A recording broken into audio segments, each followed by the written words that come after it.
Hey, I'm Amanda from Trifecta Fitness. We're proud to be Clarksville's new Get Fit headquarters. Trifecta Fitness is a state-of-the-art spin and strength training studio. Our spin studio is truly one of a kind in this area, complete with 20 state-of-the-art live fitness bikes and an incredible sound system. Our strength training is done in small groups of 6 or fewer, and all of our strength and spin classes are scalable for every level of experience. Come see us in the heart of Clarksville, just behind MAPCO at the corner of Old Trenton Road and Wilma Rudolph Boulevard. Call us for more info at 931-542-6265 or download our Trifecta Fitness app for a full list of upcoming classes.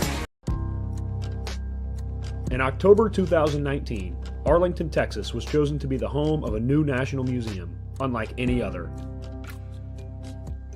The National Medal of Honor Museum will be a unique home of military history.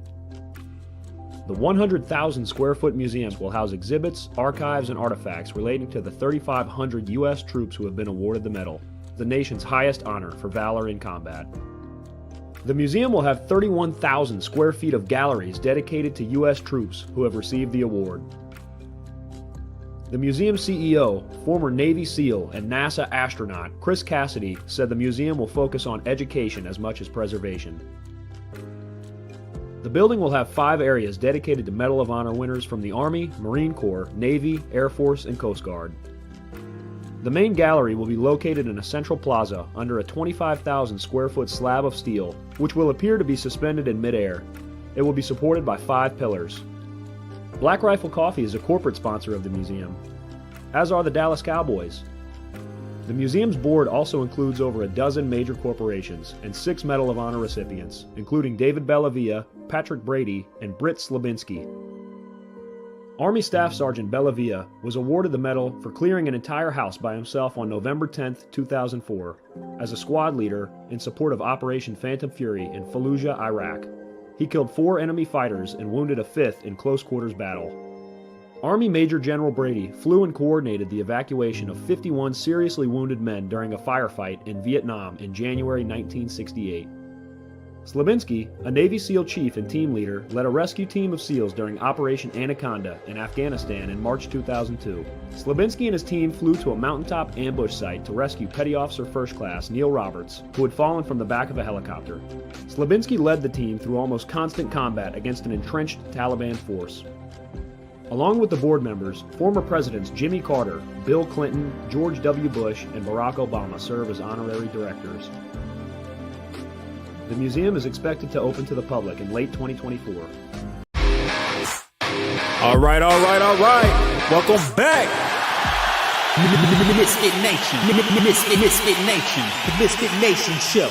We are a show founded by a veteran and hosted by 2 veterans and a military spouse. Our mission is to get people to tell their stories to the world. If you're an author, share your tips with the Misfit Nation. If you're a musician or an actor, our audience needs to know how they too can get into the business. Coaches, we love our coaches. Come on and share your tips with the Misfit Nation to help them become better versions of themselves. If you are a corporate leader or an entrepreneur, come on and show how you did it and how hard you have fought for success. If you are a veteran, first responder, or Gold Star family, we would love to have you come on and share your story with the Misfit Nation. We always have time for you. If you're feeling down, alone, or starting to see the darkness, stop. Think about those who are around you. You are not alone. You will be missed. If you feel like your problems will be a burden to those in your inner circle or feel embarrassed, dial 988. If you are a veteran, take option 1. We need you to keep pushing forward. Don't make a permanent solution to a temporary problem. If you are a new listener, welcome to the Misfit Nation show.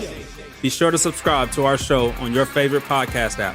Also on our YouTube channel at @the_Misfit Nation. Subscribe and click the bell to keep you up to date on our latest episodes and all of our news. You can also find us on Heroes Media Group and About Face Radio. Now, let's get to the show!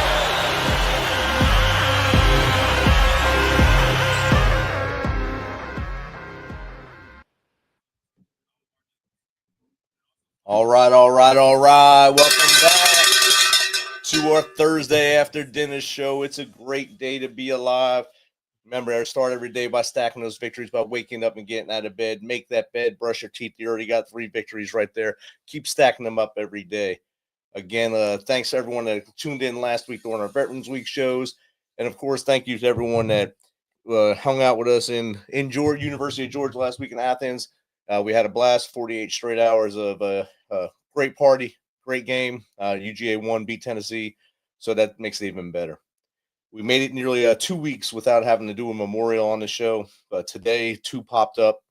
We lost 2 in the same police department, Corporal Louis Paez and Deputy Sheriff Ralph Butch Waller of Palm Beach County Sheriff's Office, Florida, and to watch Thursday, November 21st, 2024.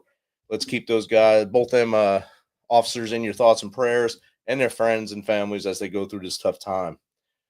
Tonight, we have a great guest who stepped up to the bat for us, as another guest decided not to make it for us.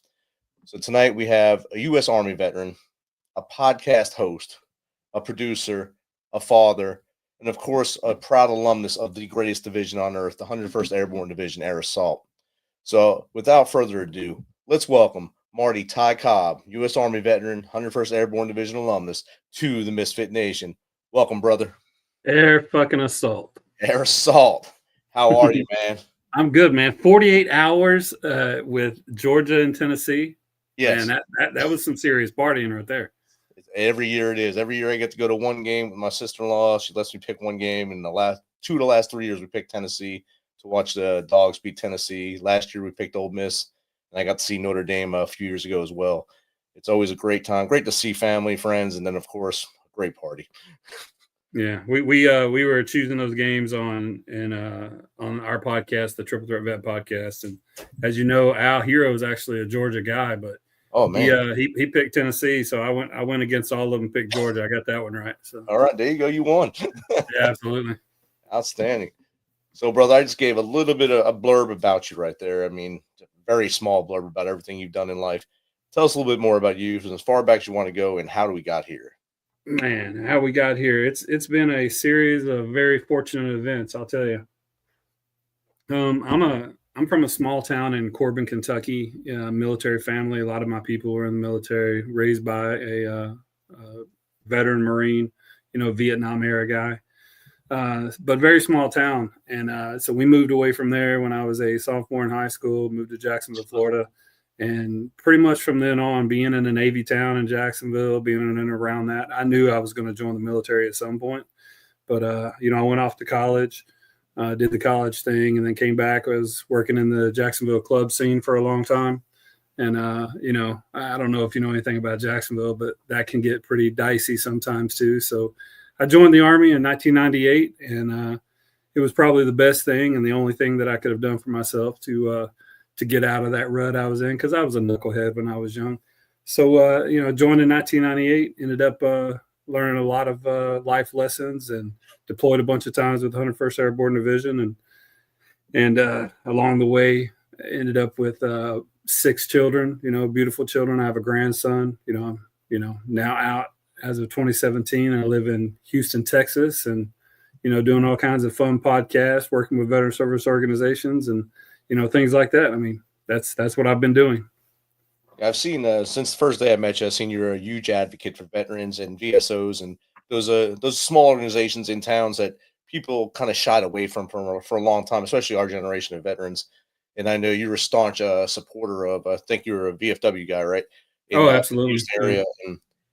And tell us a little bit about how your post, right? Post VSW post. How your post was or is now. Yeah, well, I mean, I think the biggest thing is we become accustomed to talking to people a certain way. So whenever like you and I get together, we just start speaking that Fort Campbell frequency hop. We understand how to talk to each other. So yeah, exactly. I was a pretty intense kind of individual in 2017. So when I got out, I went directly into the VFW and got involved.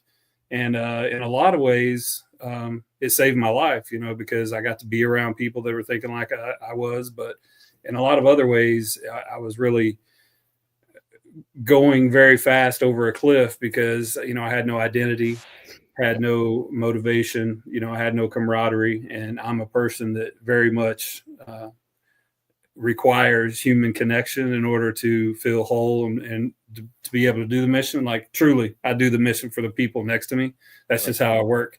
So a lot of that stuff of being alone, PTSD, trying to isolate, it really forced me to, get into therapy and become involved with the VFW and just kind of hold on to some of the things that they have, which when used properly, the VFW does have a lot of assets that they can use for veterans, whether it be addiction, cessation from any type of smoking, therapy, accelerated resolution, anything that you would want to go through. The VFW has direct interjections with the VA that they can marry you up with it. So in a lot of ways, like I said, the VFW saved my life.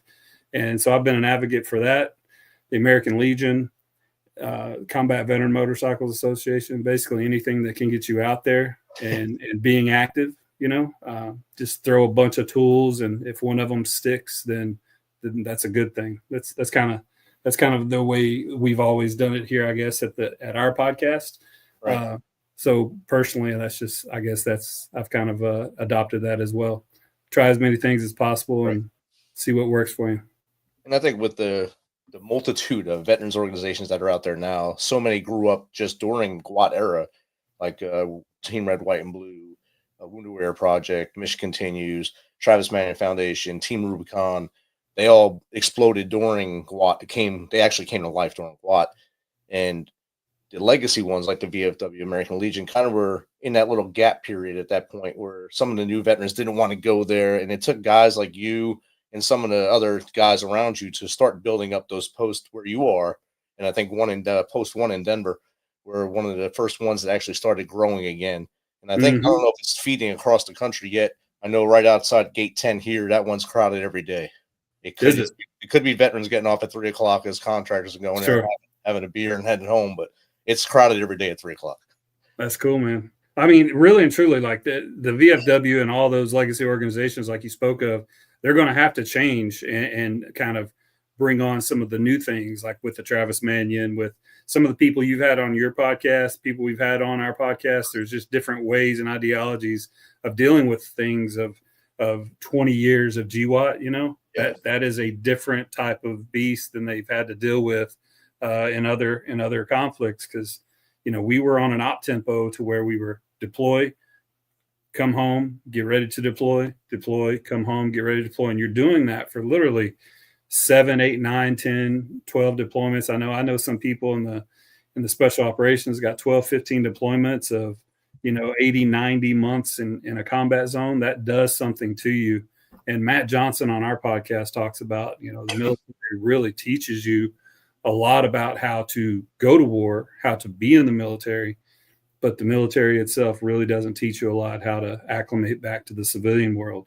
There's things in place, but a lot of them for mission, Met TC dependent, it's not happening at the end of their careers. And I think that's the thing that we do with all of our podcasts is, us, Willis, yourself, we're just trying to build a network of people with some good knowledge. And then when people come along and they happen to, touch our network, they'll be like, okay, this is something we can do. And I think that's all that we try to do over at our podcast is, just watch what everybody else is doing and be a big net that veterans can fall into if they need to. And I think it makes it real easy as we cross-pollinate between my show, your show, Willis's show, especially. I think you guys had someone that needed help last year or so. You just asked me real quick, and I was able to throw stuff to you immediately to help that guy. He was right in Clarksville, actually, to help him out. And that's, I think, what the best part of our network is now. We have you guys in Texas, which is where you guys are is a huge veteran population. I don't know if people know how big that population is in Houston. And then Willis up in Louisville, me here in Clarksville. We have our fingers in a lot of states right now just by what we do. And if someone needs help, we can just easily hey, brother, you got somebody? I got somebody. Or I can find somebody. And we can help our brothers and sisters out that truly need it. Yeah. And I think that helps us just as much as it does the people that, we're giving these organizations to, because I say it all the time on our show is is the more and more that I get to have a connection with someone, if I'm helping them with their mortgage, if I'm helping them with, getting therapy, or if I'm just helping them with some type of conflict resolution, Right. the human connection that I get from that, it makes my mental health better too. And so that's what I'm all about, because like I said, I was a very intense, robotic, very, Fort Campbellian type person. You know what I'm saying? And so I've had to work very hard to not do that, because even in family life now, when I don't think I start fights, or I'm not going to argue, or I'm not that military, personality where you just can't get along with them, but I do exacerbate things, and I do come back over the top. And a lot of that comes from the, intense nature that we have to deal with all the time. We're always intense about everything. But yeah, being around, just getting a different perspective from Scott Blake, even, like, he's like, man, don't be reading them comments that people talk about, because they will straight up just rake you over the coals. Yes. When you say something on the podcast. You're like, wait a minute, that's not what I meant. It doesn't matter. That's how they took it. That's what they heard. Yeah. Yeah. A lot of people just hear what they want to hear anyway. So it doesn't matter what we say. We could be saying the sky is blue, and they heard the sky is X. No, I didn't say that. Or whatever. Just go crazy in there, and that's just life. I mean, we're talking about 101st and the intensity. There's a young man in the chat right now who was in 716th. He got out, I think 2 years ago now. Ryan Holland. He's up at JBLM now as a GS employee. So he was. He was in the 716th. I was in 716th for 9 years. So Peacekeepers, Saigon Warriors. Yeah, absolutely. I was the S6 there for a long time. So good on you, brother. He got out a couple. I can't see the chat. I'll have to look at it on my phone. Yeah, Ryan Holland is his name. Good young man. He's Jake Holland from the Tuesday Crew is his nephew. Oh, very cool. Yeah. And his wife is still serving. She's I think air medic now, so she's doing great things out there still. Oh, very cool. Air assault. Yeah. Throw that in there. Air assault. Everyone loves that. And yeah, actually, it's a funny story. My ex-wife was up at Fort Campbell, I don't know, a month or so ago, and so she sent me a picture of the little Jeep and little sign out in front of the 716th MP Battalion. I'm telling you, man, like, I've told my story so many times on the podcast. I think I've told it on Willis's podcast, and you've been on ours. So, I didn't really want to come on and tell a bunch of stuff about me, but I'll tell a few little stories. So getting to Fort Campbell and being able to be there at the time I got there, which was early 99, before, we went to Kosovo, before anything happened, pre 9/11, and seeing how the military was then, and then seeing that, going to Kosovo, and I was in Kosovo on 9/11, seeing the way the switch flipped after that to where everything was a completely different, we were looking at a completely different azimuth on our maps. We were not shining boots as much anymore as we were going to the range. We were definitely in that tactical training cycle. So being there, being able to hear the history of Fort Campbell, grow up and know about, Bastogne, Strike, Rakkasans, Currahee, the history from World War II. I felt like it was amazing to me. Like, I marked out, like, I was like, I'm from Kentucky. I'm from Corbin. I got to go serve my first duty station at Fort Campbell, Kentucky, the 101st Airborne Division. Man, I was on cloud 9 when I first got there. How were you when you first got assigned to Fort Campbell? My first time coming here was in 96. I came from Korea to here, and I was kind of in a culture shock coming from I was in the 80A unit over there. I went from mechanized infantry to 80A to Fort Campbell, and all I knew about Fort Campbell is I'd have to go to air assault school. Sure. That's the only thing anyone can tell me in Korea. So I got here, and there was still World War II barracks when I got here. So what are these things doing here? So what is this? I was kind of a little shocked there, but the support that they gave to soldiers, me, I was a young E5 at the time, young sergeant, and they had laid their hand out to me to help me get in process, do all the stuff. But as soon as I got to 2nd 327 Bravo Company, the day I walked in to sign in, they said, here's your radio. You're my RTO. Let's go to the field. The day I walked in, and I was spit shine pressed because I wanted to impress you first day, you got 30 minutes to get that crap off and get your field gear and go. And I was gone for 30 days. And that was my introduction to Fort Campbell life. And that's really? Wow. Okay. That's what I thought the 101st was going to be like forever. And it was, even 96 to 99, that first tour. And then I got back here in 2010. Of course, a lot of things changed in that time, but it was still 100 miles an hour, because now 2010, height of the war, height of the surge in Afghanistan. I had 60 days on ground before I went to Afghanistan. Oh, wow. Yeah. Yeah. I mean, it's, I thought my story of getting to Fort Campbell was pretty intense, but, I got there in the middle of 99, and, the bombing campaign had already happened in Kosovo. So we knew some military police units were going to get chosen to go to Kosovo. We just didn't know which company. Lo and behold, I get to a unit, get a little bit acclimated first couple of weeks, not air assault qualified, but I am airborne qualified. So they made me go to the fucking O course every day. Every day I went to for like 3 months until they had a slot. Yeah. It was like 3 months, man. It's crazy. So as soon as I get to my unit at Fort Campbell, 551 MP Company, we become aware that we're going to deploy to Kosovo for 6 months. And at that time, a deployment to Kosovo was, that was the only thing. So we were like, oh my God, we're deploying. And then, of course, when we're in Kosovo, 9/11 happens, and at the speed of smell. Is that fast? Yeah, that's pretty fast most of the time, I think. But it's pretty intense anyway. The smell can be very intense. Intense, yes. That air assault smell, it smells like victory. But yeah, so I mean, that's. I'll just tell you, I will mark out over some 101st stuff. I get so excited when we start talking about 101st and the time there and the experiences. Like, the people that I met there are amazing. My career was amazing being there. Yeah, both my tours here were great. I was in, like I said, Bastogne the first time, second 327 Bravo Company, all 3 years. Last 6 months I was in 63rd Chem, and then my next tour was. I remember all these units. That's crazy. I was in the second BSTB recon platoon for 3 years, 10 to 13. So, and then I came back here to retire for 2 days in 2015. They gave me a choice of where I could retire. I said 2 days. I'll PCS to Fort Campbell and stay there. And that's what I did. That's what I'm talking about. That's a nice place. I always look on Zillow. Hooligans. That's what I'm talking about. I was of course in headquarters. I think we were called Rock Talk. So I guess we were Rock. Rock. Yeah. Rock Talk. Yeah.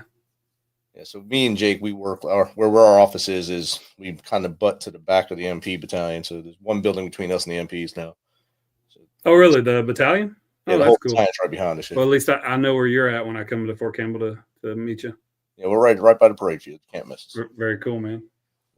And the building that everyone forgets is there, or they can't find. So we're there though every day. So how is that going though? With the like you get to go out and you still doing the.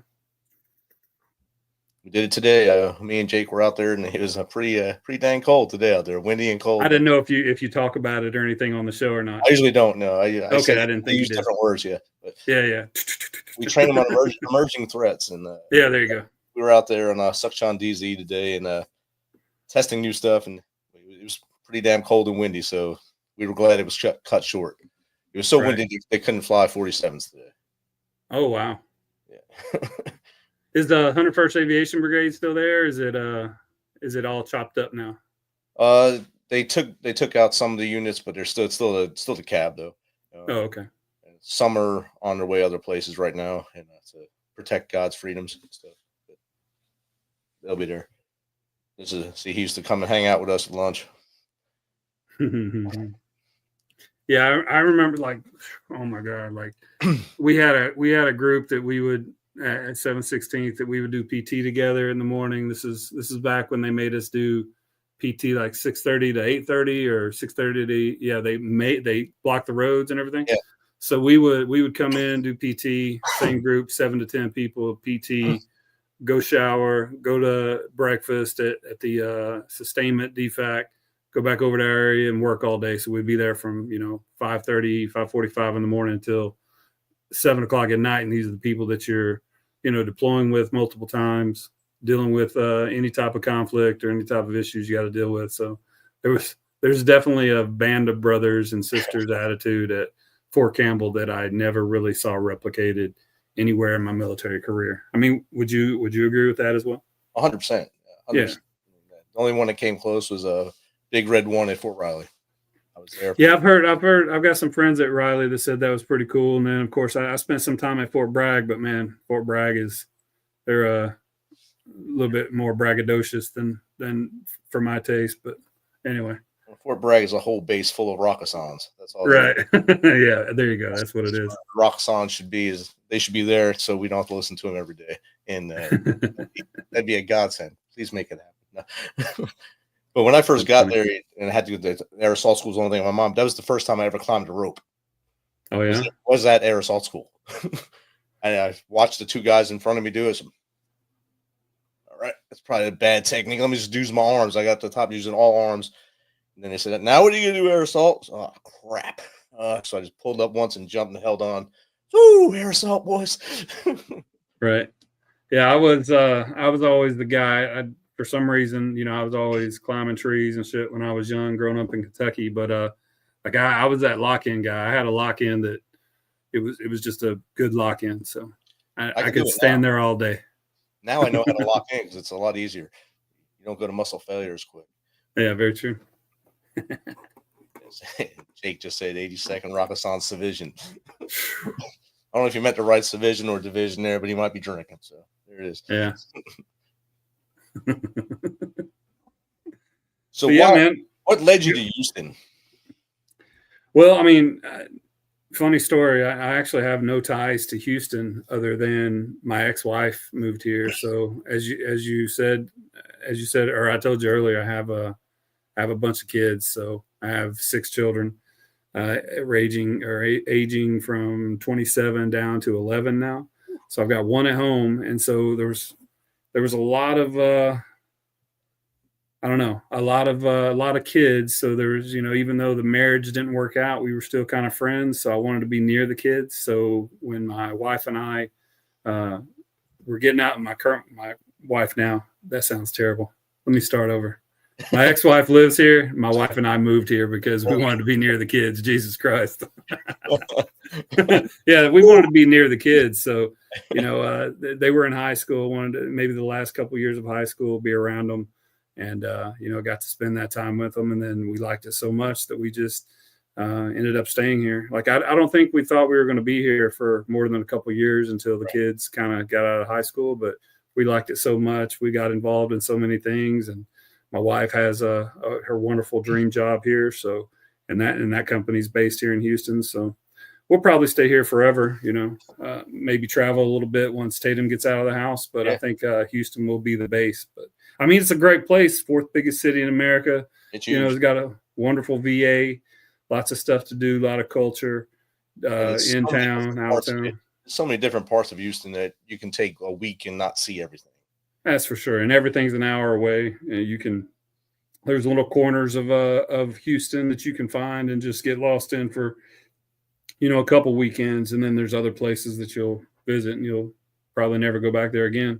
But I mean, I almost moved there the same huge. year. You did move. Oh, did you? Yeah. I went down to look at houses just before Harvey hit. And my wife's like, nope. Oh yeah. I remember this. I remember you telling me this before. Yeah. And I was working with Mission Continues and they were right downtown in Edo. So their office was in Edo. They're still down there. And, I'd camp there and then I'd drive all around the realtor. So that's all over the place. And it seemed like we were driving for hours to stay in the city. And I was like, wow, this is nuts. Oh yeah. Yeah, everything, like there's three loops to the city, that goes all the way around. So it's a huge ass city. It takes an hour to get anywhere. But we actually, when we closed, I retired in late 2016. And I think my final out was like March of 2017 or whatever was my final day. And so we closed in the house sometime in March of 2017. We didn't even look at anything for flood zones or what may happen. But we got here, and then that freaking storm happened, however long, 6 months after we got here. Scared the crap out of us. But our power didn't even go out for Harvey. Now, some of that other stuff that's going on where it gets real cold and other hurricanes, kind of messed a lot of stuff up around here. But Harvey didn't mess with us. But, yeah, that was pretty scary to start out. It's a welcome. Living in the place with Harvey. Welcome to Houston. Yeah. Here's Harvey. Yeah. Here's Harvey on a nice plate for you. Yeah. It's an amazing. I mean, when I got to go there a few times with Mission Continues, and of course after Harvey, we were there mucking out a high school and cleaning up a whole neighborhood, and seeing the people that come out to help. Well, a lot of veterans come out to help, obviously, and they just flock, and they were there to help. And I've seen this last storm that was down there, right outside. I forget the name, the center down in Edo, where all the veterans organizations are. They were all outside there collecting donations to give to people. It's a whole community of, there might be different organizations, but they all come together in times of need. Yeah, I agree. I mean, like there's a lot of veterans in Texas, but there's a lot. I mean, I think the VA here in Houston is considered one of the best VAs in the eastern part of the United States. I think Palo Alto VA is like the best one out in California, but we have a huge heart hospital, and cancer hospital. So there's a lot of pediatric heart stuff down here. So the medical care we get for veterans down here is pretty amazing with the VA and all the other stuff going on. So I can't complain. Wouldn't do any good if you did complain, but I hear people complain about the VA system, but I think they're complaining about the person they dealt with that day. It's not necessarily the system so much as it is the people not wanting to even interact with people anymore. That's kind of the thing. But yeah, I don't know where I got off on a tangent there on the VA, but yeah, sorry about that. Well, you went to it, it was good, and then you kind of turned again. It was all right. Yeah. My first time. It's been great for me. I've not had any bad experiences. Down in Nashville, so it's right attached to Vanderbilt. So you get a lot of doctors from Vanderbilt that come over there to treat you. So that's a plus down there. The only problem is just so many veterans in that area that when you're walking through there, you see so many that have been just handed the drugs all these years, and they just look like zombies. Yeah. And then they try to hand it to you like, no, I don't want to be them. I want to be able to know what I'm doing every day and not piss my pants when I forget to take a pill. And right. But now we have a pretty good clinic here in Clarksville now, and they're opening a second one, I think, just for specialty clinics up here in Clarksville. So it's getting a little more robust up here as well. Yeah, get that stuff straight, because when I move up there, I want to come into some good military service and treatment. There's also a VA clinic on post now too in Blanchfield. Oh, really? Yeah, that just opened up, I think, within the last 6 months. So I need it being that it's Fort Campbell, right? I had no idea it was there until they told me at the clinic, "Oh, you can go to that one." I said, "I go to this one.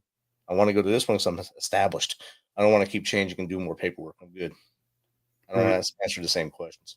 So where do you see Triple Threat Vets podcast going in the future? Oh, my goodness. Well, I mean, we kind of started, it all started because Matt Johnson and I were up in Oklahoma at a Texas State VFW convention. So we were in a casino in Oklahoma. It was during COVID, so that's why I was in Oklahoma. And so we were up there, and we just started talking, and we ended up talking for like three and a half hours over lunch. We're talking about different things we want to try to do for the VFW or things that we want to try to do for ourselves, to make quality of life kind of things. So we're like, you know what? We got a lot of good ideas. Maybe we should tell people about this. So I was like, you know what? I've been wanting to do a podcast. Matt's like, well, I've done a podcast. He had like 50 episodes already of a Anchor Up podcast. So we're like, let's just start a podcast, and we'll get a bunch of characters together. I'll kind of make the container and throw all these interesting personalities in there, and we'll see what happens. And basically what's happened is it's not only been, really good for the audience and the guests that we bring on, but I think it's been most beneficial for the four of us, learning about ourselves. Like, we were all senior NCOs, E7s and E8s and things like that. So we had a certain way that we thought, care should be provided, or you should receive the care. But having all the people on, sometimes you realize, you're just wrong. You're not thinking about this right, or maybe you're not thinking out of it as much ways. So I think going forward, like I said, we're going to make it a real push and try to get our name out there, and try to have bigger guests and talk about bigger things, and have more events. And eventually, I want to rebuild the Tomball VFW. So at some point, someone's going to back me with enough money to where I can get this project off the ground. So essentially, we're going to build a new building for the Tomball VFW. It's kind of one of those 10 buildings.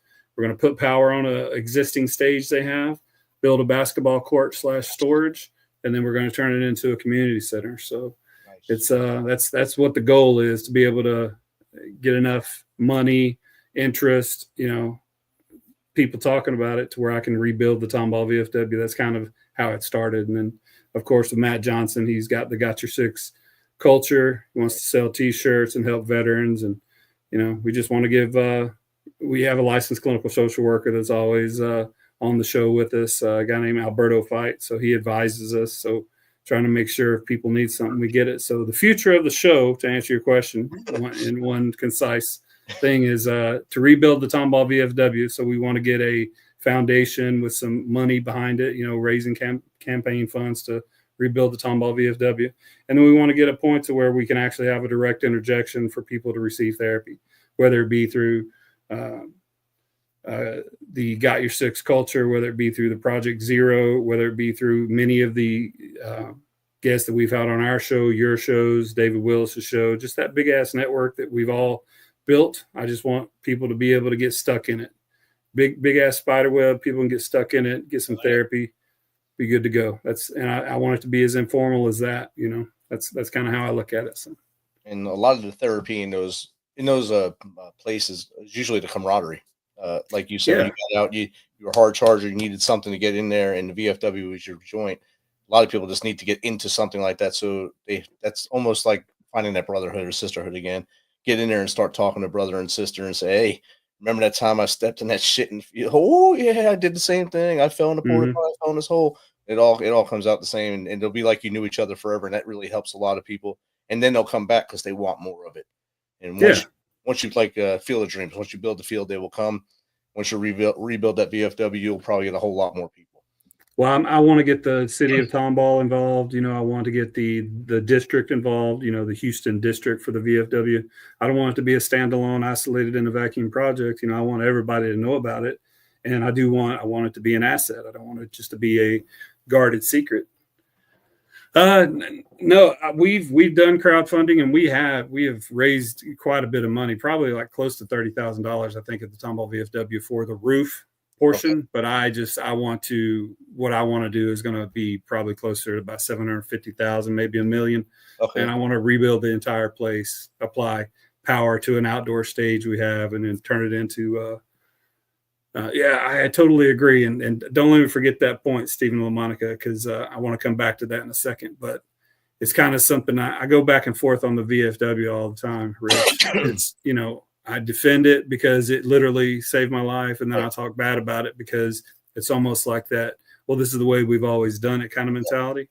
And I really hope that a lot of these, the Project Zero, Treehouse Recovery, all the places that we've had that offer, the ayahuasca, the ketamine, I would not advertise that. I would not recommend that for recreational use, or I wouldn't recommend it for someone with PTS because I'm not the specialist, but I definitely want those tools to be able to know about it. And if someone does need that, I want it to be available and accessible, and I want it to be studied, and I want the VFW to be like, or excuse me, not the VFW, the VA to be like, yes, we do give this, and this is why. So at some point, all those organizations are going to have to work together.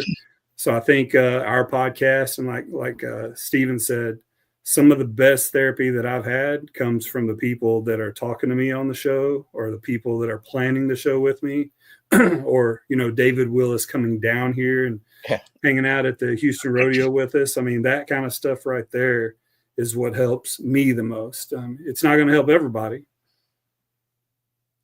Yeah. And that's a big thing with me is like, I feel like I'm an empath, and that's why I instantly hit it off with Rich, because I feel like he's an empath too. And he actually cares about all the stories that he said. He cares about that stuff. So, yeah. He said that because at work, I took this test because I became a leader at work, and I had to take this test, and I failed it miserably because it said I had no empathy. Because I answered the questions honestly, and it said I failed, but I got every question wrong, but I passed. And so ever since then, he's been saying things like this. He's so empathetic, so empathetic. He has so much empathy. So every day I work on it. I work on it real bad.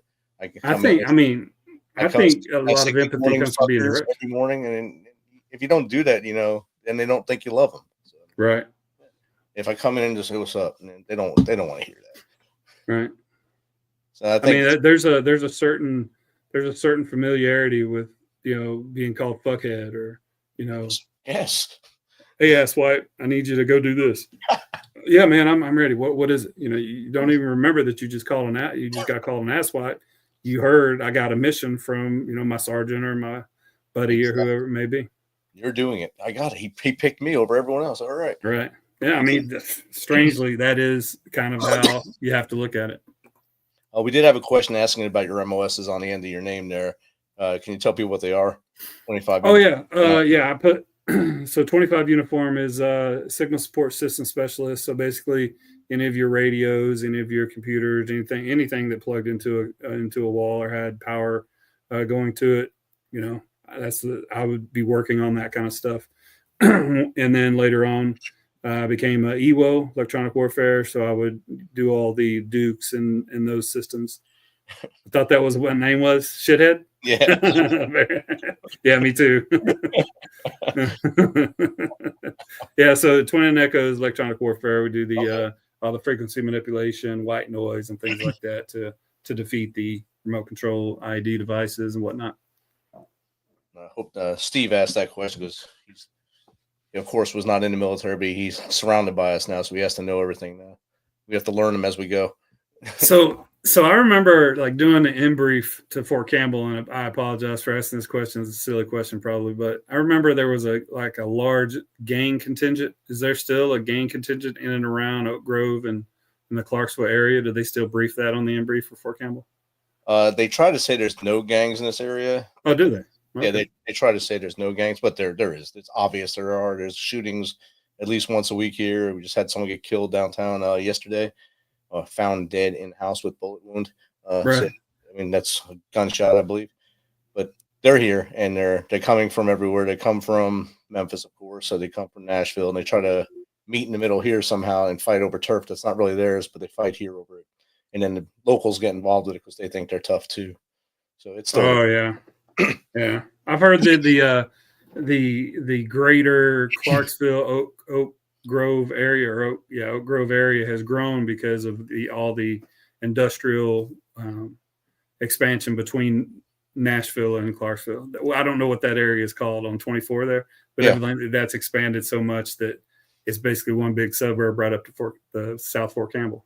So if you look at it since the flood in Nashville in 2010, really. So like Jake just said, especially after that flood, a lot of people got priced out of Nashville. They got priced out, and the hordes started pushing this way. So first, some of them went to Hendersonville down there, and like Murfreesboro and stuff like that. They went that way, but a lot of them came west and started filling the gaps here and overcrowding. At one point, we were getting probably 50 to 100 new people in Clarksville a day. Nashville's still getting 100 people new a day, but they're coming from outside the state. The people that were there, they can't afford it, so they move out to come here, and we're just overpopulated right now. They just keep building it here. Yeah, and I've got a buddy that's he's a assistant principal at one of the high schools there, and he said that they built a new high school recently, in the last couple of years, and it's already full. Yeah, Kirkwood. My wife teaches at the middle school there. Her school just opened 2 years ago. It's full already. The high school's full. The elementary school just opened, and that's almost at capacity. Man, I get so angry at traffic here in Houston. I can't imagine going back to Fort Campbell. I lived out at Exit 4, so driving Tiny Town to work every day now, it's a death trap, isn't it?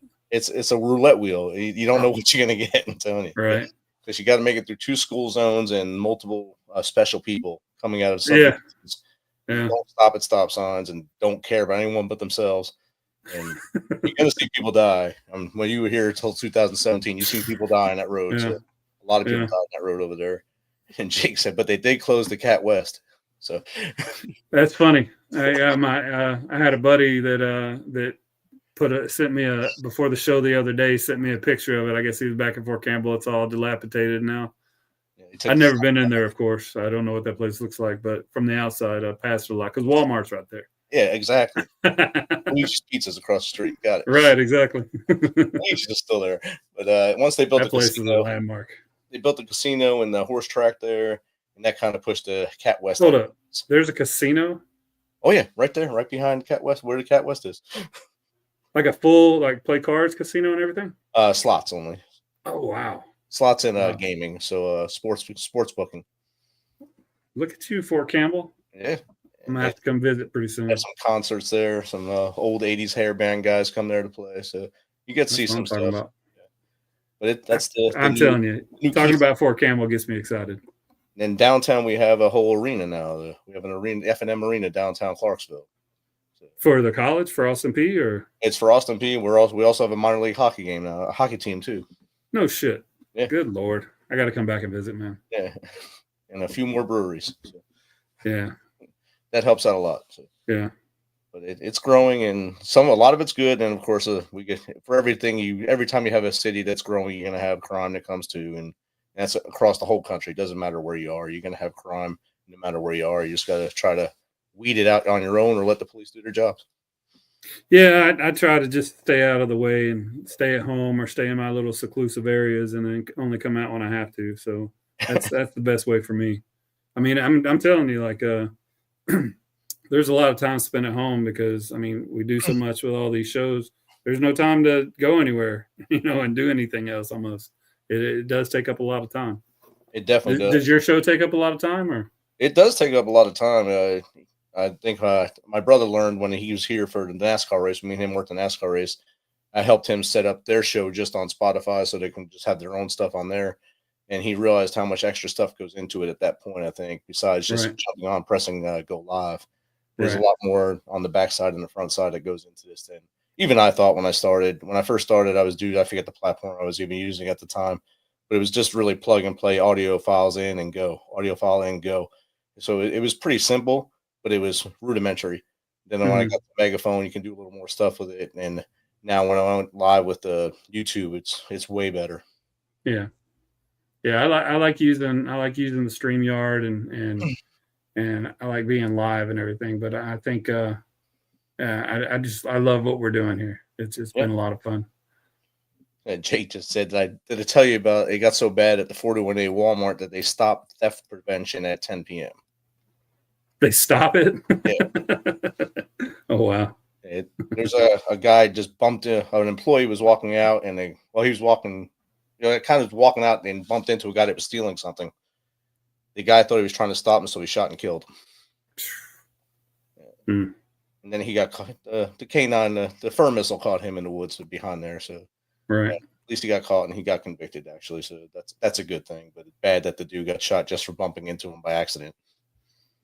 Man, I can't even imagine being at Fort Campbell these days with the wisdom and mindset that I have at nearly I'll be 50 in July, as opposed to how I was when I was living there. Not having a care in the world, not paying attention to anything outside of Fort Campbell because, we thought we just, we were 10 foot tall and bulletproof back then, Right. I can't imagine, going through life like that anymore. Like I never paid attention to anything outside of post, because I was so either deploying or doing Army training. I never got a chance to live my life there at Fort Campbell. It didn't seem like.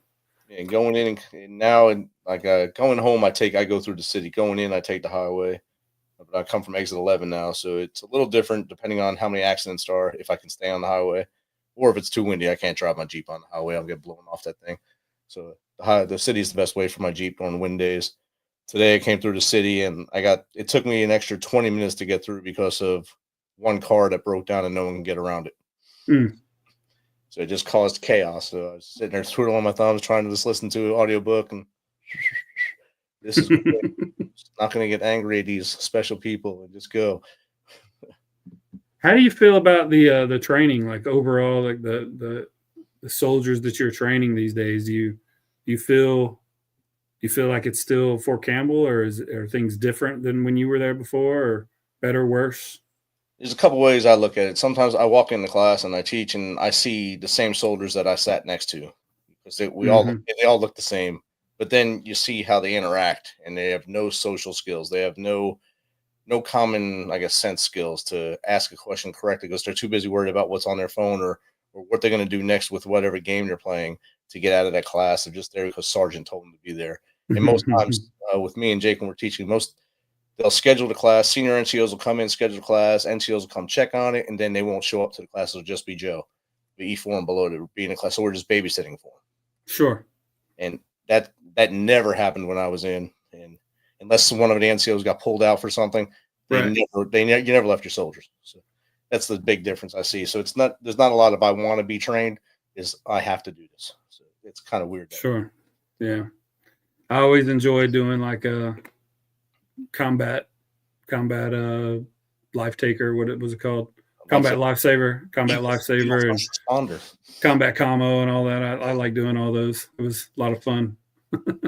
Yeah, I still have my combat commo certificate downstairs still in my Love Me book. It's down there by the old the indoor pool that was way down by the bowling alley. That's where combat commo used to be my first tour in 96, 99. Where'd you go in 96? That's when I was in second 327 Bravo Company. Oh, gotcha. And since I was Seaburn, I got to do everything. So I was RTO, had to learn everything about the radio, how to set up every kind of antenna possible out of my rucksack. So they sent me to combat commo to be proficient at it. Yeah. So I couldn't say I did not know and did not have the tools. I had them. I had every tool I wanted, no matter if I wanted them or not. I had them. But I mean, yeah. I have no regrets of Fort Campbell. I had a blast both times. Got to see a lot. Yeah, I asked for every class they would give you at Fort Campbell. I asked for everything. And even classes I didn't want, like Eagle First Responder, when I got back in Korea in 2010, I only had 60 days to even basically in process and get to Afghanistan. I had to take that class again. So I didn't think, I thought I knew enough. And I still paid attention just in case there was something new and cool. I mean, there was new bandages in that time that I missed that came out. So I got to learn some new stuff. So I took it in, absorbed as much as I could in my brain housing unit and went forward. So how does our audience get in contact with you, just to maybe chat with you like we are now, or find out how they can help you with the VFW down there? Well, I mean, our show comes on every Tuesday at 7 p.m. We're live every Tuesday. We're on Facebook, Twitch, Instagram, and then Spotify as well. We get uploaded to Spotify. So comment or message me on any of those. And if there's something that we can help you with on the Triple Threat Vet podcast, we'll definitely reach back out to you. Or if you're interested in, if you're a veteran and you're interested in telling your story, want to be a guest, go ahead and reach out to us on our social media too, Triple Threat Vet, at Triple Threat Vet podcast, and you'll find us there. But yeah, we love helping with everything from, the other three guys we have on there are career recruiters, so they understand how to transition out of the military, how to do resumes, and then plus we got just the regular bunch of deployments thing. We can talk about that, so we can find common ground a lot with our audience. And if we can't, like you said before, Rich, I've called you before and said, hey, I got this, can you help? And you were like, yeah, of course I can. So just keeping doing that. That's what we're doing. Yeah, same thing. All MisFitNation. If you guys need something from any of us, don't hesitate to reach out, and we will do our best to get you what you need and get you in that right direction to stay upright and stay moving forward. Brother, thanks for jumping on and taking this time slot tonight. I know for sure. You have a million things you can do in the day, and this is just one of them. So thanks for being here with us, Air Assault, and let's go Army beat Navy. Yeah, go Army beat Navy, Air Assault. We got a rendezvous with Destiny, all that stuff, man. Yes. It's been great being here. I love seeing what you're doing. I love the fact that you're going out and seeing all the different sports areas. I love your sunrises or sunsets that you put on. I just love your whole vibe, brother. So keep doing it, Air Assault. Thanks, brother. I got to get back on your show when I'm not in a complete black room next time.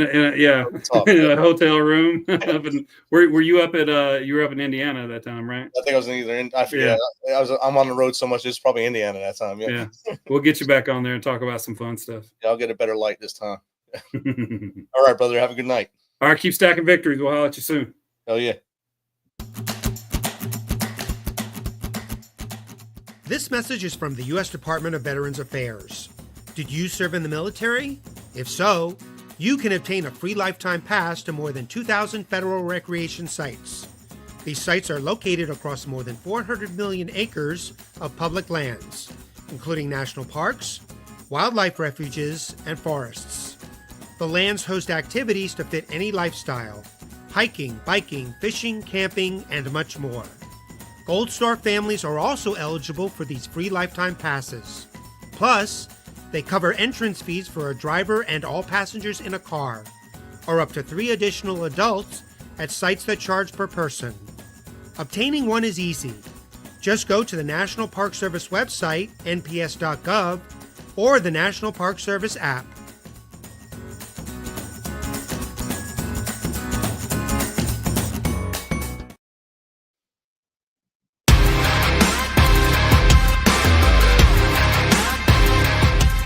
Thanks for checking us out and being a part of the Misfit Nation show. Don't forget to visit our website at themisfitnation.com.